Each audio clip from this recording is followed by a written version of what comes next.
মনে করো তুমি আমি আছি নৌকায়, হঠাৎ ডুবলো তরি ঢেউয়েরই দোলায়। Good morning. একটা সুন্দর সকালে নমস্কার সবাইকে। দেখতেই পাচ্ছ আমরা খুবই সুন্দর একটা জায়গায় আছি। অনেকেই এসছে হয়তো এখানে, পুরোটা দেখালেই চিনতে পারবে। এটা পুরুলিয়ার জয়চণ্ডী পাহাড়ের পাশে ছোট্ট একটা পাহাড়।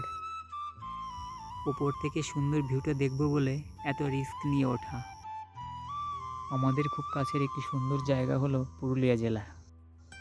এইখানে দেখার মতো অনেক কিছুই রয়েছে। পলাশ ফুল থেকে শুরু করে বাংলার ঐতিহ্যবাহী যে ছৌ নাচ, সেটাই পুরুলিয়াতেই দেখা যায়। এখানে ছোট বড় বিশাল পাহাড়গুলো পুরোটা সবুজে ঘেরা। পাহাড়গুলোর সৌন্দর্য এত বেশি যে, যার কারণে পুরুলিয়াকেই সৌন্দর্যের রানী বলে। তো আমরা পুরুলিয়ার বিশেষ বিশেষ জায়গাগুলো ঘুরবো। অযোধ্যা হিলটপ থেকে শুরু করে ওয়াটারফল, সুন্দর সুন্দর জায়গা তোমাদের ছোট ছোট ব্লগে দেখানোর চেষ্টা করব। আজকের ব্লগটা এই পর্যন্তই। তো দেখা হচ্ছে পরের ব্লগে। কেমন লাগলো তোমাদের জায়গাটা জানিও।